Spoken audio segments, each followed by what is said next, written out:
안녕하십니까.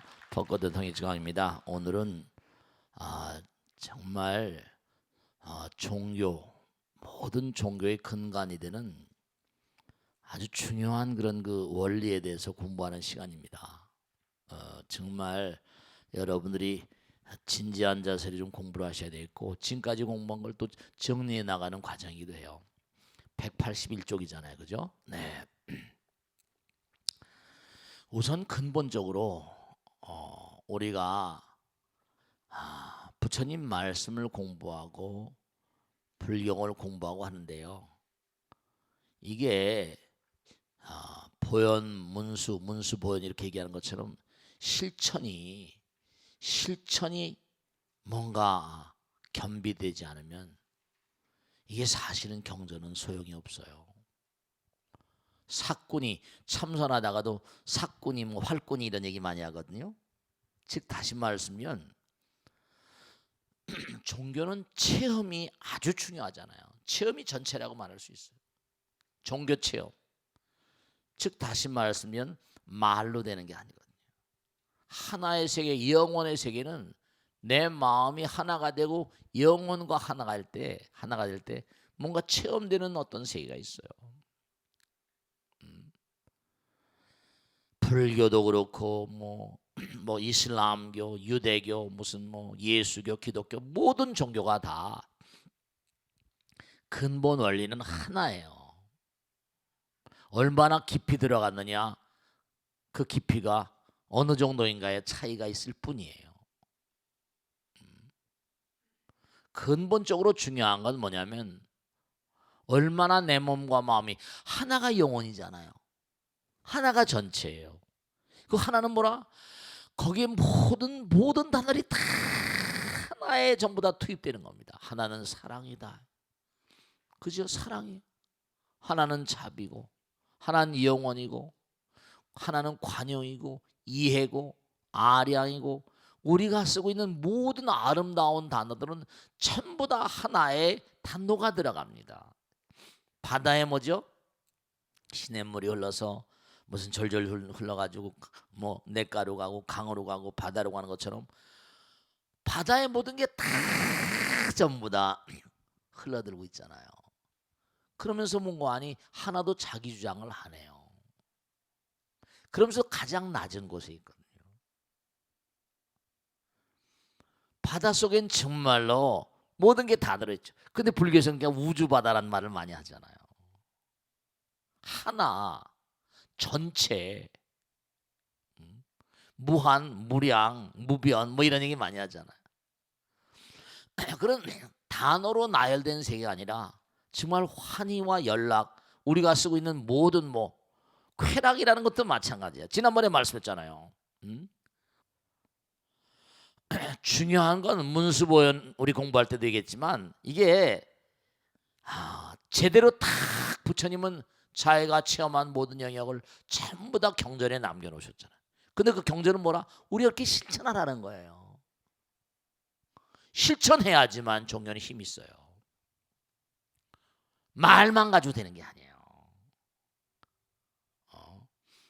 그 화엄의 어떤 내용 같은 건 이른바 말하면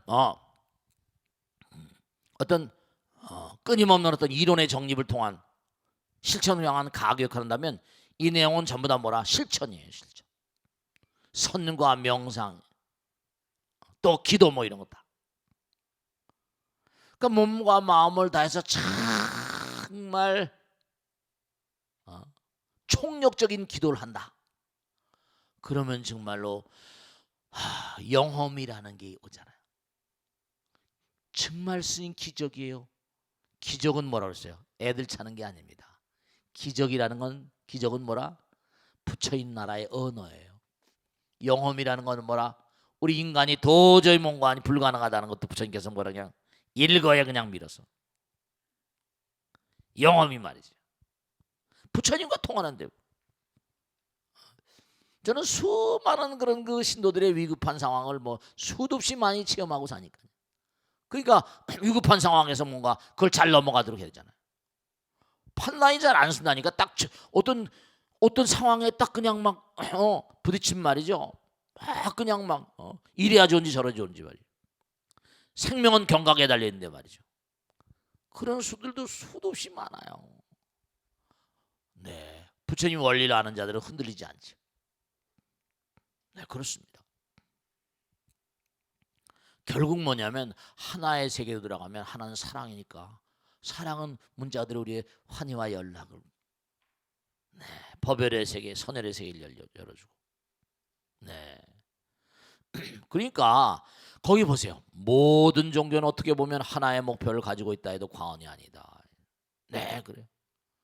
종교를 가지고 내 종교가 옳다, 네 종교가 옳다. 이건 참 백화점에 가면 내 물건이 최고다, 네 물건이 최고다. 이제 얘기가 안 되거든요. 그러니까 이걸 가지고 또 전쟁을 하고 사람 죽이고 살리는 이거 어리석은 인간들이에요. 그래서 죄받죠, 죄받죠. 되지 않아요.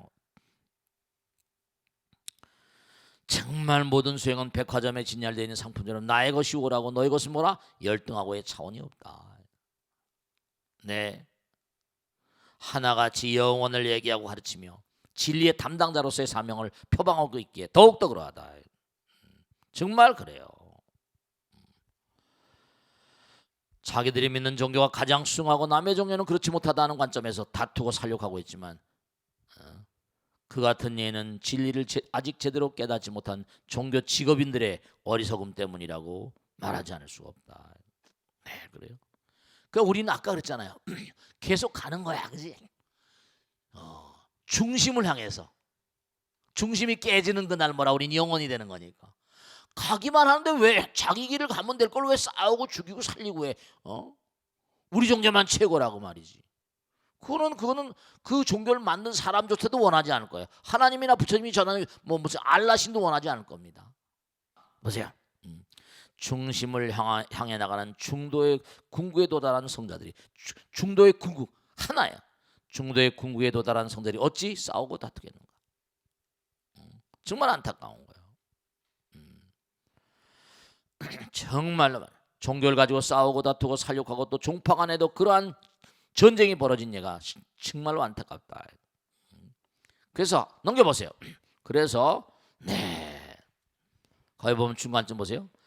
각 종교의 명상 수행에 대한 얘기를 언급한 이유는 이유주는 하나이고 우리 모두가 영혼의 아들 딸이기에 궁극적으로 상호 이해가 가능하다는 판단을 했어. 그러니까 보세요. 아랍 지방은 유목민족이에요. 그죠? 우리가 사는 시대는 어쨌든 옛날에 농경지대였다고요. 다르잖아요. 그죠? 생활 환경이. 근데 지구란 별에서 사는 지구 주민인 건 똑같은 거죠. 똑같은 거. 다 똑같은 거 아니야. 그러니까 그들이 모두가 다 부처님의 아들딸, 하나님의 아버지 아들딸, 뭐 알라신의 아들딸 한다고 친다면 중요한 건 뭐냐면 그들이 어떤 경우에 그들 가운데 영명한 인간이 있어서 뭔가 어떤 세계를 파고 들어가서 체험했다고 할 때, 그들이 가는 길은 전부 다 중도의 길이에요. 거기서 본 말씀이죠. 거기 보세요. 세계 지배적 종교 전통을 보면 불교, 기독교, 이슬람교 등을 들 수 있다. 쭉 개신교는 보편적이고 기독교 개신 체계적이고 조직적인 명상 수행의 프로그램을 가지고 있지는 않다. 그러나 기도원들에서 막 그냥 집어넣고 막 수행하잖아요. 힌두교는 요가가 있고 말이죠. 옆에 펴주세요. 카톨릭과 이슬람은 수피즘이라는 건 이게 또 여러분 보세요. 히말라야가 있잖아요, 그죠? 히말라야 앞에 힌두쿠시 산맥 있고 힌두 코카사스로 거쳐가지고 이걸 흘러가는 거예요. 그러면 산이 다 전부 다 연결돼 있으니까 산을 타고 뭐라 수행자들이 전부 다 연결돼 있게 생겼어요. 산 중에 전부가 다 수행자들이 자기 나름대로 어떤 그런 터전을 잡고 수행하는 인간들이 많이 있었거든요. 설산이라는 게 요가 이게 전부 다 연결돼 있거든. 그리고 그들이 인도 아리안 종족이야 다. 인도 아리안 종족 전부가 다 중앙아시아를 바탕으로 빠미르곤을 바탕으로 전부 다 인도 아리안 종족이 흘러간 거거든. 다 종족이 같아요. 나라만 달라. 그러니까 거기 보면 까발라 유대계 까발라 역시 뭐 체계적인 수행 전통을 가지고 있다. 동양의 도가 사상 마찬가지죠. 그래서 거기 보면 뭔가니 깊이 살펴보면 모두가 하나같이 영원이라는 관점을 지향하는 것이라는 점에서 공통점을 찾을 수 있을 것으로 보인다. 다만 설명이나 해석에 있어서 그렇죠. 이제 풍토가 다르고 그러니까 단어가 다르고 문화가 좀 다르니까 얼마간의 차이점을 드러내 보이고 있다. 그러나 포괄적인 면을 놓고 본다면 결국 하나인 세계를 여러 가지 측면으로 이해를 달리한 것이 아닌가 하는 생각이 듭니다. 그래서 이제 중요한 건 뭐냐면 바로 이런 거예요. 자, 어떤 사람이 체험을 했어요. 영혼에 대한 체험을 했습니다. 그럼 뭐라 그 순간에 결국은 뭐냐면 개인적인 개별적인 차원으로 수행을 해 들어가 딱 그 상황을 보니까 경외롭기도 하고 어떤 신이란 신령스러운 세계 신이란 어떤 그런 단어를 뭔가 떠올리기도 하고 자기 공부한 배경 또 그 황홀경 그러니까 신을 상정한 차원의 깨달음과 신을 상정하지 않은 차원의 깨달음. 불교에서는 불성 그러잖아요. 저쪽에서는 신성 그래. 깨닫긴 깨달았는데 깨달은 내용이 뭔가 하니 신을 상정한 사람들이 어떤 깨달음과 비신연적 신을 인정하지 않는 그런 깨달음의 어떤 차이지만 수행을 해서 들어가는 방법론은 전부 다 뭐라 끊임없이 궁극적으로 하나가 돼서 계속 하나로 그렇게 돼 있거든. 그래서 보면 물론 유실론과 무실론, 실체론과 비실체론으로 구분할 수 있겠으나 여기서 뭔가 하니 다른 것보다 여기 좀 무슨 건 다 놔두고 이른바 말하면 거기 신이 있고 신이 없고 유실론, 범실론, 이실론 복잡한 얘기니까 그런 건 다 놔두고 그거 하나만 딱 하겠어요. 이른바 말하면 뭐냐면 유실론 가운데도 일신론이 있고 다신론이 있잖아. 다신교라는 거 들어봤죠, 그죠? 일신론과 다신론, 유실론 가운데도 범신론과 이게 또 무실론 가운데는 이실론. 신은 없지만 이치, 법. 우린 법신이란 말 하잖아. 법신, 이치, 법신. 자, 정리하겠습니다. 만유는 모두 하나에서 나왔다. 하나에서 두 되고 셋이 되고 무한으로 벌어졌다. 일상이 하나는 뭐라? 모양이 없는 거예요. 모양이 없는 거예요. 그 모양이 없는 게 뭐라? 무한으로 갈라졌다. 쌀 한 톨에도 우주가 들어있다고 물 한 방울에도 뭐라? 우주가 들어있다고 했다. 네, 그래요.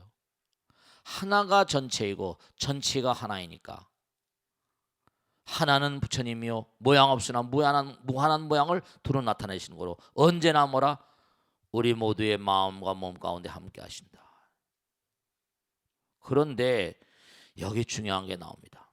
바로 그 하나의 자리에 도달하기 위해 무량 중생들은 언제 어느 곳에서도 애쓰고 있다. 본래 부처이고 지금도 부처이며 부처가 될 것이 분명하기 때문이다. 이게 나오죠? 하나에서 나왔기에 힘겨워도 고향 찾는 마음으로 나가는 것이다. 여러분죠? 누구나가 다 자 봐요. 누구나가 다 어떻습니까? 우리가 예전에도 말씀했는데 고향 떠나온 사람은 항상 고향 그리워하는 마음이 있어 없어요? 네, 있어요.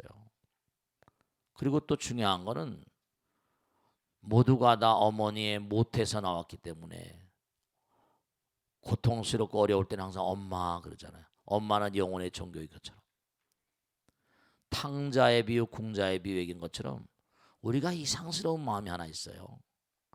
지금 사는 게 고통이에요. 어렵습니다. 근데도 뭐죠? 그런데도 뭔가 하니 어렵고 힘들지만 이상한 마음이 있는 게 뭔가 교회를 다니건 성당을 다니건 절을 다니건 상관할 거 없어요. 뭔가 어떻게 좀 편안한 곳이 없나?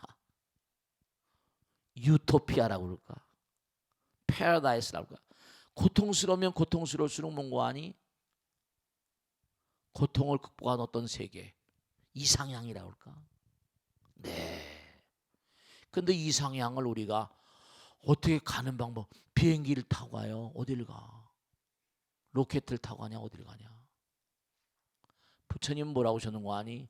인간이 태어나서 늙고 병들고 죽어가는 생로병사의 뭐라? 고통을 해탈시켜주기 위해서 내가 뭔가 하니? 몸과 마음을 던져 출가해서 수행해서 내가 그 길을 열어주겠다. 그거 아니에요. 그러니까 결국은 뭐냐면 우리가 영혼의 장에서부터 여기 내려온 그 길 따라서, 그 길이 바로 뭔데? 영혼에서부터 현실로 내려온 길이에요. 그 길 따라서 다시 가지 않으면 안 돼. 우리 마음 가운데는 뭐냐면 항상 참 안타까운 건데 어떻습니까? 우리가 지금도 고향을 그리워하는 마음, 고향은 나의 시원적인, 고향은 나의 뭐라? 시작, 내가 시작된 곳이 아니야. 고향은 내가 시작된 곳이 아니야. 엄마 뱃속도 내가 시작된 곳이야. 무슨 다른 종교에서는 에덴 동산이라는 말을 쓰거든. 그러니까 뭐 예전에 우리 선조들은 하늘나라에서 귀향했다고 그러기도 하고. 그러니까 우리가 모두가 다 어떻게 떨어져 나온 존재들이야. 여기 고통의 바다이고, 괴롭고, 아프고 쓰라리고. 그러니까 우리가 떨어져 나온 그 길 뭔가 한없이 그리워하잖아. 하늘의 별을 그리워하기도 하고, 고향 그리워하기도 하고, 고통스러울 때마다 뭔가 평안해, 유토피아랄까. 그러니까 유토피아를 다룬 소설들이 많잖아. 그런 것처럼 결국 그와 같은 그런 세계, 기독교에서는 패러다이스라고, 불교에서는 뭐 열반이라고, 극락이란 말을 쓰고, 그런 세계가 진짜로 뭐라? 있다는 거 아니에요. 근데 그 세계는 뭐라? 이런 육신을 떠난, 우리가 문제는 뭐냐면 이렇게 육신을 가지고 있으니까 개체를 가지고 있잖아. 개체를 가지고 있으니까 이게 상대성의 세계거든. 상대성의 세계를 이렇게 떨어져 나온 것도 바로 뭐라? 이게 우리가 뭔가 그릇된 생각이가 무명이란 말을 썼잖아. 무명. 그 무명을 타파해야 되니까 아까도 공부한 대로 뭐라? 계속 공부하고, 문수보살에 가르친 대로 공부하고, 보현보살의 행을 하고, 또 한 단계 올라면 또 공부하고, 또 실천하고, 이렇게 끊임없이 가다 보면 점점 환희와 연락의 세계로 나가는 거죠. 그 길이 바로 뭐라? 중도의 세계라는 거예요. 중심 잡고 흔들리지 않고. 정말로 구경의 경계에 가게 되면, 생각해 보세요. 어떤 체험을 딱 했다고 한다면 여러분 어떻게 생각해? 조물주라거나 창조주. 우리 일체 유심적으로 잖아. 마음이 창조주잖아. 마음. 그러면 저쪽에서 기독교에서 말한다면 마음이 하나님이야. 우리 마음이 신즉시 부처님이니까. 그러니까 따지고 본다면 말이 뭐라? 이게 말이 같은 거야 사실은. 그러면 자기들 종교가 중요하면 자기들 종교 믿으면 되는 거고, 그렇지? 개념이 그렇게 믿고 우리들 종교를 믿으면 우리 종교를 믿으면 되는 거고, 그들은 또 그들의 종교를 믿으면 되는 건데, 이걸 하나로 전부 다 뭔가 결국 가는 길은 똑같으니까. 근데 인간이 전부 다 이게 사바세계에 내려온 인간들의 개체가 전부 다 다르니까, 개체가 다른 인간들의 마음 가운데 이기심을 놓을 수가 있다 없다. 수행자들이 궁극에 들어간다 하더라도 이기심을 놓는 게 뭐라? 그래서 부처님께서도 말씀하시길, 우리 영원히 되려면, 부처님도 자기가 그렇잖아. 아나엘 전장 물었거든. 당신은 완성된 분, 무엇이 더 부족하십니까? 그랬더니 부처님께서 솔직하게 얘기했잖아. 그렇게 부처를 인식하지 말아라. 나보다 더 뭐라? 복짓기에 부지런한 자가 없는 자리가 부처님 자리야. 그러니까 부처님 계속 뭐라? 나보다 더 계속 나간다는 얘기야. 싸우지 않는다는 거지. 비교하지 않는다는 거지. 그냥 수행자야. 부처가 딱 돼서 뭐 못하고 굴림하는 존재가 아니라니까. 그게 그 부처가 아니지. 그러면 내가 부처라고 주장한 존재는 다 없애버리라 그랬잖아. 그 결국은 뭐냐면 우리는 겸허한 마음으로 끊임없이 영원히 나가는 그런 존재여야만 돼. 나를 비우고 버리고. 그게 중도의 길이야. 무슨 말씀인지 알겠죠? 우리가 부처님 법을 믿으면 부처님께 무슨 중요한 거야. 부처님께 뭘 해주십시오. 부처님 이런 걸 이루어 주십시오. 저런 걸 이루어 주십시오. 이런 게 불교가 아니야. 솔직히 따지면. 뭐 그런 것도 우리 많이 하잖아. 그지? 근데 사실은 노력하고 정진하고 나가면 부처님께서 뭐라? 우보익생 만호공 뭐라? 중생수기 등리량을 공부했잖아. 했어 안 했어? 법성계에 나오잖아요. 우보, 허공 자체가 이게 부처님이기 때문에 비야, 비우자야, 보배 부자라고. 허공 자체, 이 우주 자체가 보배, 황금의 비가 내린다는 거야. 우보, 익생, 중생을 이익되게 하는 그런 황금의 비, 다이아몬드의 비가 만호고 홍에서 뭐라 한도 끝도 없이 쏟아지고 있다는 거야. 한도 끝도 없이 쏟아지고 있다는 거야. 우보, 익생, 만호공, 중생, 수기, 중생들이 그릇 따라서 뭐라 득이 받아먹는다네. 그러니까 우리가 해야 될 일은 뭐냐면 내 종교가 옳다 네 종교가 옳다 해서 싸우고 죽이고 이게 아니라 몽땅 다 어떻게 해서 뭘 하는 게 아니라 그냥 끊임없이 나가면 부처님께서 아니 내가 그릇이 이 우주가 황금의 바다 부처님이라고 그랬잖아. 부처님은 아낌없이 다 주시는 분이잖아. 그러니까 계속 나가기만 하면 어떻게 돼? 끊임없이 내가 정진하고 아까 보현보살 가르침대로 문수보살의 가르침대로 보현보살의 행을 하게 되면 보현행을 하게 되면 어떻게 된다? 저절로 끊임없이 몽고하니 당연히 다 뭐라 이루어질 수 있는 걸 억지로 뭘 하게 되면 항상 뭐라 억지가 문제고 과욕이 화를 부리는 거거든. 그러니까 거기 보세요. 네, 아까 쭉 보면은 184쪽을 한번 보게요. 184쪽. 요거만 보세요. 자, 우리가 다른 건 다 놔두더라도 정말로 거기 나오는 것처럼 무슨 뭐 여러 가지 수행 방법, 창조들을 모두 하나같이 물질의 세계를 뛰어넘는 보이지 않는 세계에 대한 영적 체험을 바탕으로 하기에 윌리엄 제임스 같은 학자들 역시 창조들의 신비 현상에 대한 연구에 어려움을 토로하기도 했다. 요가는 뭐라 요가경 파탄잘리 요가경 요가경에 출발하고 있는 학자들의 전통적 주석이 선행용으로 중요한 가치를 지니고 있고 서구학자들의 연구 중에 엘리아드의 요가에 대한 이게 전부 다 불멸성 연구 전부 다 여기 나오는 얘기들이 전부가 다 불멸성 영원 다 이런 것들이 우리가 결국은 가야 될 길이기 때문에 어느 종교가 무슨 우월하고 어느 종교가 뭐 낮고 이런 생각은 버려. 알겠죠? 그러니까 여러분들이 내가 불교 신자라 하더라도 무슨 뭐 다른 종교에 대한 무슨 뭐 부정적인 생각을 가지면 오히려 싸움이 되지. 자꾸만 저들이 우리에게 그러니까 불교가 어떤 측면으로 보면 뭔가 좀 안타까운 게 다른 게 안타까운 게 아니라 공부가 제대로 안 되다 보니까 기독교 신자는 기독교 신자들이 뭐라 그러면 대답할 거리가 없잖아. 너희들이 그러면 여러분들이 만약에 봐봐. 만약에 기독교 신자들이 천지창조를 우리는 하나님 아버지가 했다는데 너희들 불교에서는 누가 천지창조했다고 그러냐? 그럼 뭐라고 할 테야? 뭐라고 말할 거야? 마음이 아니 그냥 부처님이라고 그래. 부처님이라고 그래. 그러면 부처님하고 하나님은 같은 거냐? 풍토가 다르니까 말이 다른 거지. 문화적인 전통 때문에 나온 거야. 너희들은 그 종교가 우리 배달결 거냐? 유목민들 거지.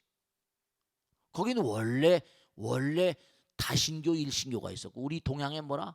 수행이란 말을 썼잖아. 우린 유가의 어떤 세계라거나 불가의 세계 전부 다 뭐라? 우리 풍토가 그랬잖아. 우리 끊임없는 수행. 문화적인 전통이 다를 뿐이야. 그러니까 중요한 건 여러분들 있잖아요. 하나 마지막으로 얘기하면 다른 종교가 그래서 이거 하나 꼭 얘기할게. 참 안타까운 거지만 뭐냐면 기독교는 뭐죠? 한 번 영원한 천당 가면 끝나잖아. 한 번 영원한 지옥 가면 끝나지. 근데 불교는 어때요? 끊임없는 기회를 주잖아. 연애하는 거. 저쪽엔 시간이 짧으니까 저 사람은 사는 게 바빠. 빨리빨리 처리해야 돼. 그러니까 구원 받으셨습니까? 이렇게 하잖아. 불교는 뭐라? 누가 구원해? 자기가 구원하는 거야. 그 차이거든.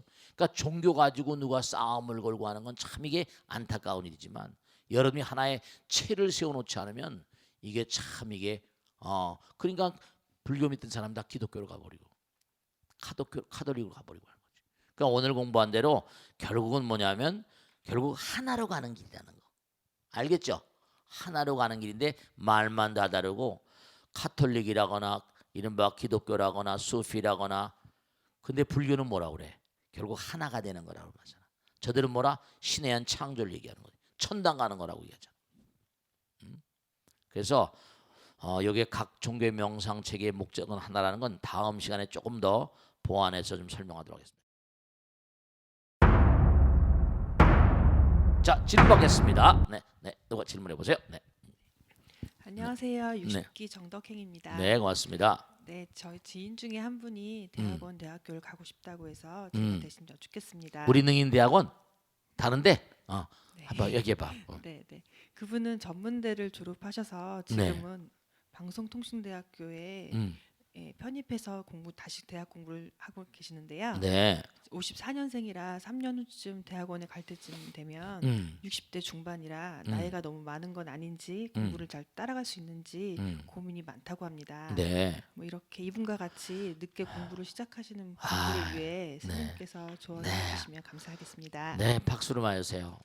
중요한 게 있는데 여러분죠, 진짜 참 고마우신 분인데 뭐냐면 절대로 있잖아요. 이 방송을 보신 분들 마찬가지인데 절대로 나이가 들었다고 나이는 숫자 노름에 지나지 않는다는 얘기도 있잖아요. 제가 그런 분들 여러 분 뵀는데 우리 대학에도 뭐하니 나이 드신 분들이 많이 오세요. 머리가 하얀 분들이. 여러분 나이 드셨을수록 공부를 해야 돼요. 알겠습니까? 두뇌라고 하는 것 잘 아시겠지만 두뇌는 뭐라? 끊임없이 뭐라? 끊임없이 자꾸만 뭔고 아니 네. 써야 돼요. 이건 쏙 쓰지 않으면 중요한 건 흐르지 않으면 뭐라? 고이게 되고 썩게 되잖아요. 자꾸만 새로움 속에 공부를 자꾸만 한다는 건 뭐죠? 끊임없는 새로움이야. 공부를 하면 할수록 되죠? 새로운 공부를 하게 되고 우리가 참선할 때 이목구 하면서 번뇌망상을 치워내는 것도 새로움이에요. 기도하는 것도 뭐 끊임없이 새로움의 어떤 새로움의 세계를 향해 가는 거고.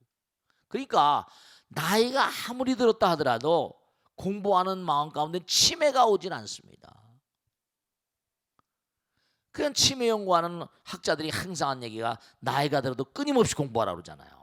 절대로 제가 당부드리겠는데요. 60대 후반, 70대, 80대 아니 지난번에 뭐야 90 몇 살짜리 할머니가 초등학교 졸업했잖아. 기억 니은데 각야곡역 깨쳤다고 너무 좋다고 어떤 보도에 나왔다 그러잖아. 글자를 알고 보니까 정말 어렸을 때 아버지 엄마가 그냥 여자들은 학교 다니면 안 된다고 그 한글을 못 깨친 거야. 근데 90살 뭐 해가지고 한글을 깨치니까 너무 세상이 밝게 보인다고 말이죠. 기억 니은 디귿 리을 깨치는 것도 그렇게 밝아진다니까. 점점 마음에서 공부를 하면 할수록 점점 밝아지는 거예요. 정말 그래. 제가 하나 이렇게 말씀드리면 저도 나이가 이제 들어가잖아요. 그럼 매일 끊임없이 공부하잖아요. 진짜로 꼭 당부드리는데 공부의 즐거움을 좀 아셔야 된다. 진짜야. 끊임없이 공부하고 수행하는 것에 대한 아까 보현문수 말씀드린 대로 공부하고 실천하는 데 대한 즐거움. 3년이 무슨 문제야? 3년이 60대 중반이 무슨 문제야? 70대 80대 영원을 가는 공부인데 다시 태어나도 다시 공부해야 돼. 우린 영원히 공부하는 부처님 말씀대로 여러분 보세요. 다른 종교에서도 전지전능이란 말 쓰잖아. 그지? 부처님은 나한테 전지전능을 붙이지 말라고 그랬어요. 왜냐? 나는 끊임없이 뭐라? 부처님 자신도 그러셨잖아요. 영혼을 가는 공자님도 뭐라 그랬어요? 나는 영혼은 학생 비슷하다고 그랬잖아요. 나는 학생이다. 난 공부하는 사람이다. 학문을 즐겨하는 사람이다. 배우기를 즐겨하는 사람이랬잖아요. 그러니까 절대로 제가 당부드리겠는데 공부에는 무슨 나이가 상관이 있어요. 영혼을 가고 우린 하나 마지막으로 말씀드리면 꼭 명심하실 게 여러분 우리가 다시 태어나고 죽고 다시 태어나고 죽는 것이 전부 다 뭐냐면 그게 끊임없는 공부의 과정이에요. 아시겠습니까? 우리가 금생에 다 못 배우니까 다음 생에 또다시 태어나 또다시 배워야 돼요. 근데 만약에 강아지로 태어나면 환경이 악화되잖아. 항아리로 태어난다는 게 뭐라? 축생으로 태어나면 그만큼 뭐라? 전생의 업이 지중하니까. 널 사람으로 태어나게 하면 자꾸만 속색이니까. 또 악도에 가서 악조건에서도 공부하는 겁니다. 우리가 고통 중에서 뭐라? 고통 중에서도 배우는 게 많다 그러잖아요. 이게 이른바 말하면 실제 삶에서 배우는 것과 인생 자체가 교과서라고 하잖아요. 삶에서 배우는 것과 또 학교에 가가지고 선생님들 말씀 들으면서 또 뭔가 학문적으로 정리된 것을 공부하면 끊임없이 뭔가 아닌데 여러분 기계도 말씀이죠. 이거 꼭 알아두셔야 돼요. 기계도 계속해서 뭔가 아니 써야지 뭐죠? 녹이 덜 나잖아요. 구른 돌을 뭐라 구른 돌은 뭐 이끼가 끼지 않는 것처럼 기계도 계속 써야지 뭐라 녹이 나지 않잖아요. 자동차를 새로 샀어요. 가만 놔두면 3년 지난 뭐라 쓴 거보다 뭐라 더 나빠지잖아. 녹이 나고 자동차도 자꾸만 길이 들려서 잠깐만 쓰면서 자꾸만 이렇게 나가. 집도 말이죠. 사람이 들어간 살 못해 돼요. 그게 쉽게 전부 다 뭔가 수명이 다 해버립니다. 마찬가지로 끊임없이 공부하는 가운데 자기를 자꾸만 개량해 나가야 돼요. 아시겠죠? 우린 영원한 학생이에요. 정말 언제 어떤 곳이란지. 자, 익명 게시판 하나 보겠습니다. 스님 벚꽃의 통을 통해 부처님법을 잘 전해주셔서 감사합니다. 스님께 고민을 털어놓은 여러 불자님들의 사연을 접하면서 저도 많은 시간 생각하고 오래 망설이다가 용기를 내어 글을 올립니다. 다름이 아니라 제가 지인과 돈 거래를 한 적이 있습니다. 워낙 평소 가까이 지내온 데다가 사정이 너무 급하다고 한 번만 도와달라고 해도 한 번만 도와달라고 하도 사정을 해서 큰 마음을 내서 적지 않은 돈을 빌려주었습니다. 처음엔 꼬박꼬박 이자도 조금씩 주더군요. 그런데 지금은 이자는커녕 연락조차 잘 되지 않고 도와준 보람도 찾을 수가 없는 상황입니다. 스님의 법문을 들으면서 내 업이다 내 잘못이다 생각을 했습니다. 빌려준 돈을 받으려는 것도 또한 욕심이라고 스스로 달래기도 했습니다. 하지만 돈의 액수도 적지 않고 어떻게 모은 돈인데 싶은 생각이 자꾸만 일어나서 그냥 이대로 포기하려니 너무 힘이 듭니다. 그래도 내가 불자인데 심한 말까지는 안 하려고 노력을 하고 있지만 수행이 부족한 탓이라 자꾸만 나쁜 마음이 일어나니 그 또한 괴롭습니다. 그렇겠죠. 법에 맡겨서 처리하는 것도 불자로서 하지 않아야 하는 일일까요? 나름 열심히 기도를 하다가도 그 일이 문득문득 생각나서 수행에도 지장을 받기에 어떻게 하든 빨리 결말을 짓고 싶은 심정에서 용기를 내어 여쭤봅니다. 스님의 가르침을 청하옵니다. 어떻게 했으면 좋겠어요? 어떻게 했으면 좋겠어? 이런 분들이 많이 계실 거예요. 옛날에 그런 얘기 하잖아요. 뭐 앉아서 빌려주고 서서 받는다 그랬던가? 그런 얘기도 있잖아요. 그죠? 네, 그런데 옛날 어르신네들이 전부 다 권하는 얘기들 보면 돈은 빌려주는 게 아니라잖아요. 근데 안 빌려줄 수도 있어. 특히 이런 예가 부모, 형제, 자식 간에 이런 일이 있으면 이게 더욱더 애 같은 일을 제가 많이 봅니다. 예를 들어서 무슨 뭐 자식들한테 뭐 돈을 줬는데 너 누구한테 돈을 뭐 빌려줬는데 뭐 일본 같은 데서 어때요? 부모 자식 간에도 돈 뭐라 빌려주고 한다면 뭐라 꼭 차용증 같은 거 받는다고 그런 얘기 들은 적이 있어요. 제가 당부드리겠는데요. 물론 참 이 돈 전형적인 방법이네요. 돈을 빌려달라고 그러잖아요. 이분이 이 빌려간 분이 보니까 누군지 처음엔 조금씩 이자 주잖아요. 다. 그 다음엔 결국 원금도 못 받게 되고 빌려주는 경우에 받는 사람이 얼마나 있을까? 돈을 여러분들 돈 빌려줘 가지고 정말 제대로 다 받은 적 있으면 손들어 보세요. 그러면 얼마나 될까 모르겠다. 돈을 빌려주고 그렇게 잘 받지 못하는 분이 많이 계신가 봐요. 근데 하나 제가 말씀드리면 안타깝죠. 지금 안타깝지. 뭐냐면 다 받게 돼요. 다 받게 됩니다. 근데 언제 받냐면은 이 우주엔 뭐라 공것이 없어요. 공짜로 먹는다고요? 천만의 말씀이에요. 이자로 쳐서 복리로 쳐서 다 받게 됩니다. 정말로 그래요. 그러니까 그러잖아요. 왜? 철천지 왼수가 삼생되는 네 ABM이라고. 실제로 아들 딸 녀석이 잘못하면 아버지 어머니가 원수로 나타나서 어떻게 돼요? 삼생을 걸쳐서 그걸 뭐라 아버지 어머니가 얼마나 아프면 그렇게 나타나겠어. 근데 그것도 참 좀 안타까운 거지. 인과응보. 내려놓기가 어려우니까. 그렇다고 이분이 지금 뭔가 아니 무슨 뭐 법에 호소해 가지고 돈 내놓으라고 한다면 이 사람 잘못하면 돈 안 갚으면 사기가 되니까 뭐라 이것도 형살지 모르잖아. 그래 안 그래요? 진짜로 그렇잖아, 그렇지? 작은 돈도 아니라고 하니까 진짜 그렇습니다. 아, 참 그러니까 그 판단은 거사님께서 이제 질문을 하신 이분께서 형사적으로 해야 할 것이냐, 뭔가 할 것이냐, 민사적으로는 돈을 좀 내지 않으니까. 우선 하여간에 할 수 있는. 근데 요즘엔 전부 다 보면 말이죠. 돈을 받으려면 형사적으로 했다가 뭐라 민사도 같이 이렇게 하더구만 그래. 형사를 해야지 자기 감옥에 들어가기 싫으니까 돈을 내고 하잖아. 그러면 돈을 내면 이제 풀어주기도 하고 뭐 이렇게 하기도 하더구만요. 근데 가슴이 아픈 일인데요. 제가 이런 분들한테는 꼭 뭐라고 말하는 거냐. 아까 말씀드린 대로 다 받게 된대.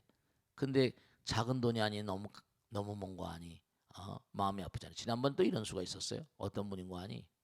스님 아무개한테 돈을 빌려줬는데요. 그 돈을 빌려간 사람이 어디야 불사를 했대. 불사를 했는데 그분이 뭐라는 거니 불사했으니까 복 받으면 준다고 그러더래. 복 받으면 준다고 그러더래. 이거 어떻게 하면 좋으냐는 거야. 어떻게 하면 좋겠어? 진짜인지 거짓말인지 모르겠지만 그렇게 얘기를 하시는 거야. 그래서 제가 보살님 액수가 얼마 되는지 모르겠는데 보살님이 불쌍한 거로 쳐라야. 보살님이 불쌍한 거로 쳐라. 세상 살아가다 보면 어려운 사람들 많고 돈을 빌려서 무슨 쓰다가 못 갚는 사람 많고 또 빌려준 사람 가슴 아프고 이런 일이 비일비재합니다. 비일비재예요. 여기도 아마 그런 분들 계실 거예요. 근데 우선 부처님 말씀에 입각하면 부처님 말씀에 따르면 빌려준 분들은요 철통같이 받게 됩니다. 그러니까 경전의 삼세인강에 보면 남의 빚을 지고 안 갚으면 내 생에 소가 되고 말이고 돼지가 돼서 갚는다잖아. 그 집 소가 돼서 돼지가 돼서 동물이 돼서 갚는데요. 그리고 뭐냐면 절대로 뭐냐면 남의 빚을 졌는데 잘 되는 법이 있겠나 없겠나. 잘 되는 법이 없죠. 빚을 갚아야 그 다음에 내 거 되잖아.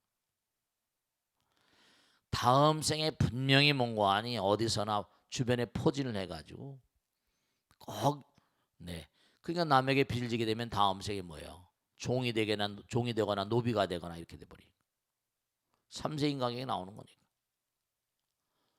그러니까 법에 호소할 것인가 아닐 것인가 하는 건 이분이 잘 판단하시고 금생에 내가 받아야 되겠다 한다면 법에 호소해서 만약에 안타까운 일은 그 사람이 갚을 형편이 못 되면 감방에 가게 되면 그것도 어떻게 되겠어? 웬만큼 말이죠. 정말로 사람들은 제가 하나 마지막으로 말씀드리면 사람들은 정말로 안타까운 사람들이 많아. 인면수심이라고 그러지, 그지? 부처님 말씀대로 50점 미만 동물로 가기 직전의 단계에서 금생의 사람으로 한번 봐준다고 그래서 온 사람들이 많아서 그런지 참 정말 남의 돈 띄어먹고선 그렇게 뭐 안 갚는 사람이 너무 많다는 거 아니에요.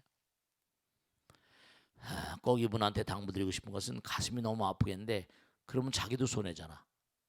다 내려놓으시라니까. 무슨 말씀이겠죠?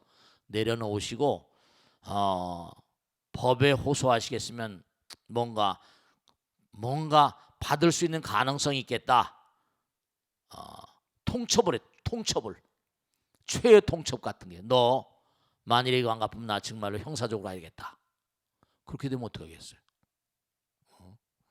그러면 그 사람이 또 뭐라고 얘기할지 모르겠으니까 최애 통첩을 하고 그렇게 해서 받으실 수 있을까 모르겠는데 제 생각 같아서 뭔가 아니 큰 액수 모양인데 마음을 좀 턱 내려놓으시고 내가 네가 참 뭔가하니 어리석다. 생각해 보세요. 하나만 꼭 마지막으로 말씀드리면 금생에 사는 것도 힘든데 내생에 미리 뭐라 먼저 빚을 져가지고 나쁘게 산다는 게 얼마나 고통스럽겠습니까? 그럼요. 내생 빚이 있어요. 금생에 돈을 빌려서 안 갚으면 내생에 갚아야 되는데 그때는 언제인지 모르겠는데 복리로 이자가 막 늘어날 텐데 그런 점도 있다. 이 방송을 그전에도 한번 이 유사한 얘기를 한번 내가 질문을 받아서 한 적이 있는데 이 방송을 보신 분 가운데 정말 남에게 빚졌으면 빚을 갚도록 하세요. 빚을 갚도록 해야지. 정말로 말이죠. 뭐 안타까운 일이 한두 가지가 아닙니다. 세상 만사 보면 정말 아시겠죠? 자, 오늘 여기서 모두 주겠습니다. 대단히 감사합니다. 고맙습니다. 네, 고맙습니다.